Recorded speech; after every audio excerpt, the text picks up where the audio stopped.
Okay, so we got this variable speed Dino wiper motor to run, and it still runs right now, but basically there's 2 coils in this motor. There's a 7 ohm and a 13 ohm coil. The 7 ohm coil actually goes down to the park circuit only. So basically it's only operating the park circuit of the unit. And the variable speed through this resistor here is operating this coil. So all of a sudden, it was operating fine on the one coil, and it just stopped operating on this coil. So here's what we found. Of course, we went inside this thing and found a broken, brush pack, but that's on another video. So right now it's audibly making a conductivity to that one wire. You can see it's roughly 15 ohms. Okay, showing 15 ohms through the coil, roughly.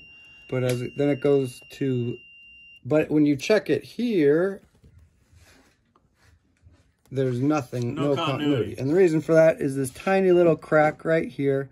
It works, it doesn't work. It works, it doesn't work. Okay, so there's our typical broken circuit board from, you know, whatever reason. And we'll just go ahead and jump that and get that continuity back. And then we're going to have a running motor. So thank you for your time.